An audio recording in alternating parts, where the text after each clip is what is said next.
സത്യവും ന്യായവും നീതിയും നന്മയും മാത്രമല്ല ലോകത്ത് രാഷ്ട്രീയ തിരഞ്ഞെടുപ്പുകളിൽ എല്ലാ കാലവും വിജയം വരിക്കുന്നത്.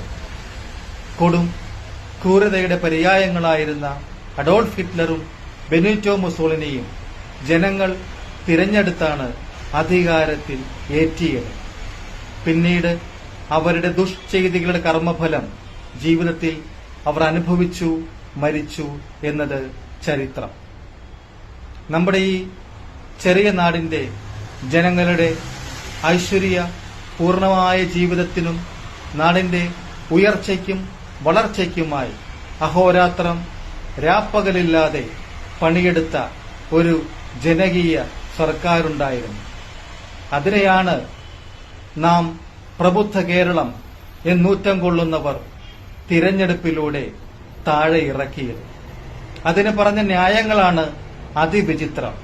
കഴിഞ്ഞ 10 വർഷമായി അവർ നല്ല ഭരണമാണ് കാഴ്ചവെച്ചത്. നമ്മൾ ആഗ്രഹിച്ചതും അതിനപ്പുറമൊക്കെ നമ്മുടെ സർക്കാർ നമുക്ക് തന്നു. യാഥാർത്ഥ്യമാണത്, ആർക്കും നിഷേധിക്കാനും ആവില്ല. പക്ഷേ മറ്റുള്ളവർക്കും ഈ ആഗ്രഹങ്ങൾ ഉണ്ടാവില്ലേ?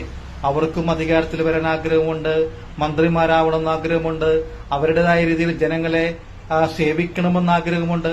അതിനുള്ള അവസരം നമ്മളായി തന്നെ ഒരുക്കി കൊടുക്കണ്ടേ? അതിന്റെ പേരല്ലേ യഥാർത്ഥ ജനാധിപത്യം എന്ന് പറയുന്നത്? ഇതായിരുന്നു ഞാൻ കേട്ട ഒരു ന്യായം. ഇങ്ങനെ പല ന്യായങ്ങൾ ഉണ്ട് കേട്ടോ. പഴമക്കാർ പറയാറുണ്ട്, കണ്ണുള്ളപ്പോൾ അതിന്റെ കാഴ്ച നാം അറിയില്ലെന്ന്. വർണ്ണങ്ങൾ വാരിവിതറുന്ന ആ കാഴ്ചകൾ കേരളത്തിന് എത്രയും വേഗം സ്വന്തമാകണേ എന്നാഗ്രഹിച്ചു പോകുന്ന ദിനങ്ങൾ വരാൻ പോകുന്നതേയുള്ളൂ. താക്കോൽ കൊടുക്കാതരുണോദയത്തിൽ. താക്കോൽ നമ്മൾ ആർക്കാണ് കൊടുത്തത്?